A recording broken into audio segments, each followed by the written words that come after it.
Ambassador Kim stood at the observation window of Harmony Station, gazing at the stars scattered across the velvet darkness. Earth glowed blue and green in the distance, a reminder of humanity's birthplace. She adjusted her formal uniform, a simple navy blue attire with silver piping that identified her as Earth's representative to the Galactic Council. A notification chime broke her reverie. Ambassador, priority transmission from the Galactic Council. Announce her AI companion, Jin, a small hovering sphere emitting a soft blue light. Put it through, Kim replied, turning toward the large screen on the wall.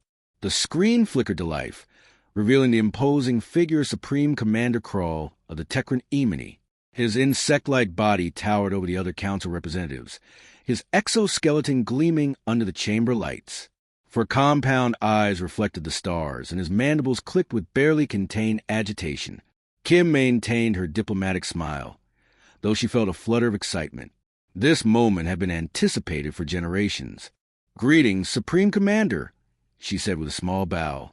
"To what do I owe the honor of this direct communication?" The Tekran translator converted his clicks and hisses into the standard galactic language. "There is no honor here, human. I speak to inform you that the 3,000-year peace between our civilizations is now over." Kim raised an eyebrow but said nothing, allowing the insectoid to continue. "Your primitive species has expanded beyond acceptable parameters. Your recent colonization of the Epsilon sector violates the boundaries established in the Treaty of Proxima. Your refusal to acknowledge our superiority cannot be tolerated. Prepare for annihilation." Several council representatives shifted uncomfortably. The Vex ambassador, a being of living crystal, caught Kim's eye and gave a subtle shake of its crystalline structure, an apologetic shrug. Kim reached for her coffee cup, a relic from old Earth that she carried everywhere. The ceramic felt warm against her palm as she took a slow, deliberate sip. The action, so casual in the face of a formal declaration of war, clearly agitated the Tekran commander. His upper limbs twitched with annoyance. "I see," she finally said, her voice level. "And the Council's position on this unilateral breaking of the peace?" The Tekran made a dismissive gesture with one clawed appendage. "The Council has been informed as a courtesy. This is between humans and Tekrans." Kim exchanged a glance with Jin. The small sphere pulsed once, indicating it was recording and analyzing everything. The Tekrans had finally made their move.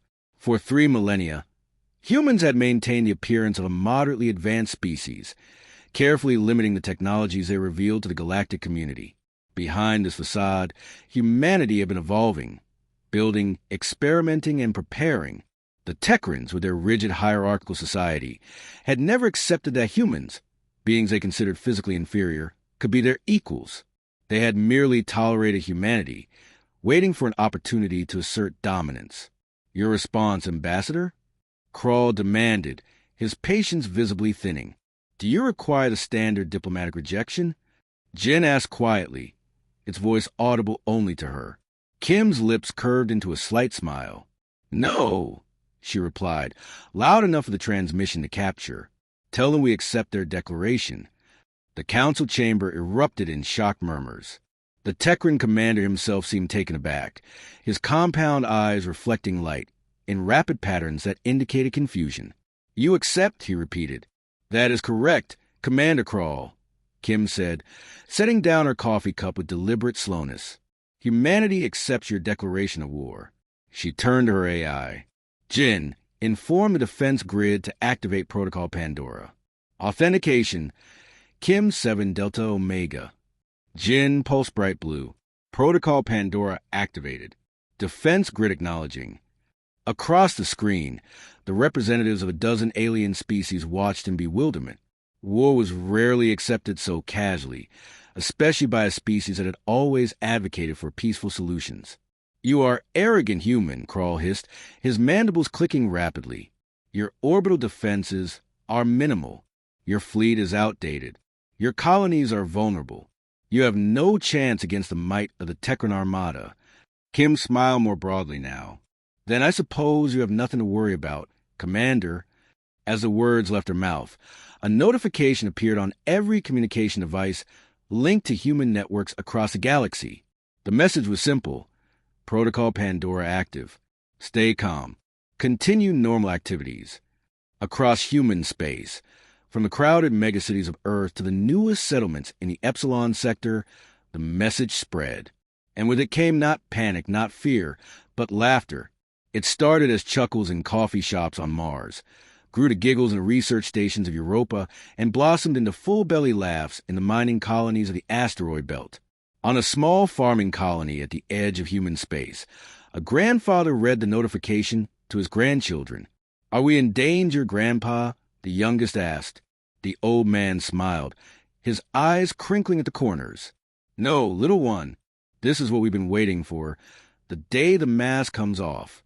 In universities, professors pause their lectures as students receive the notification. In one quantum physics class at New Oxford, the professor closed her book and said simply, "It seems today's theoretical discussion about dimensional manipulation will become rather practical sooner than expected." The class erupted in knowing laughter. In military installations hidden within gas giants and nestled inside hollowed moons, personnel who had trained for generations without ever expecting to see actual combat roused ancient systems from their slumber. Technology that had been refined over millennia, beyond anything the galactic community could imagine, hummed to life. Back on Harmony Station, Ambassador Kim watched the Tekran commander's confusion with quiet satisfaction.